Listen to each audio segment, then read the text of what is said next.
Welcome to the just-in-time training video for this Algebra 1 Solving Quadratic Equations by Factoring lesson. Our objectives today are to review factoring quadratic expressions, the use of the zero product property, and solving equations using both strategies. In our first example, we will refresh our memory on how to factor the quadratic expression x squared minus 4x minus 12. In step 1, you will multiply the a value, in this case, which is 1, times the c value, which is negative 12, and list all of the factors that we know that could create negative 12 as an answer, such as negative 12 times 1, negative 6 times 2, and negative 4 times 3. We then compare the middle term, which is negative 4, we call that the b value, and the question becomes, which of those combinations not only multiply to negative 12, but also add to negative 4?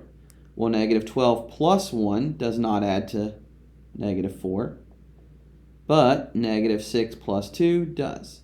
And so we actually don't even really need to worry about the negative 4 and the 3 because we already have our two numbers.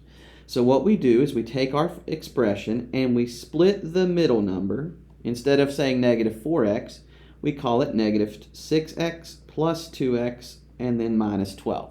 And then remember, we group the first two, we group the second two, and we find the greatest common factor from each grouping.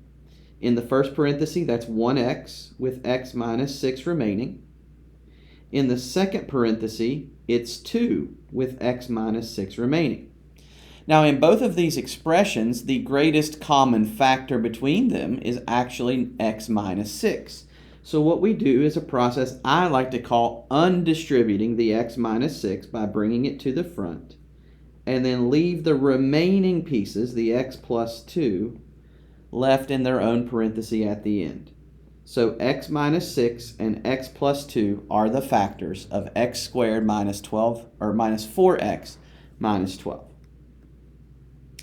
In the second example, we will review the zero product property.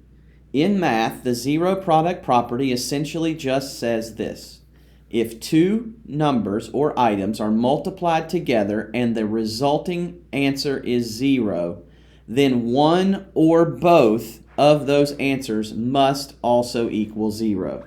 So for the zero product property to work, we take each individual factor and we set them equal to 0, and we solve.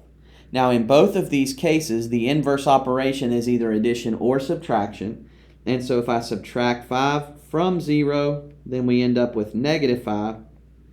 If I add 7 to 0, then the answer is positive 7.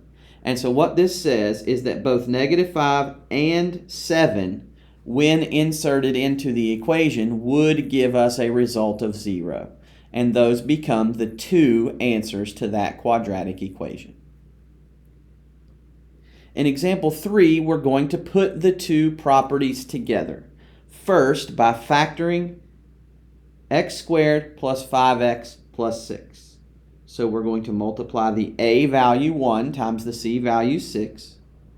List all the factors of 6, such as 6 times 1 and 3 times 2. What also adds to the middle term, which is positive 5? Well, 6 plus 1 is 7. That's not it. 3 plus 2, though, of course, is 5. And so when we split this apart, we say x squared plus 3x plus 2x plus 6 equals 0 this time. We group each set together and factor the greatest common factor of each one. In the first parenthesis, that would be x with x plus 3 left over. In the second parenthesis, that would be a 2 with x plus 3 left over. Now x plus 3 is the greatest common factor in both pieces. So x plus 3 comes to the front. X plus 2 are left behind. And now we can use the zero product property by setting each of those factors equal to 0 and solving. In this case, 0 minus 3 will be negative 3.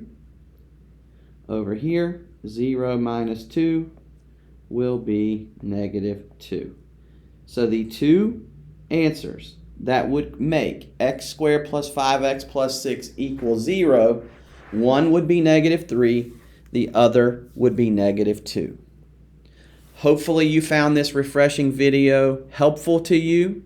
Feel free to come back and watch as many times as you need in order for you to be successful on your assignments.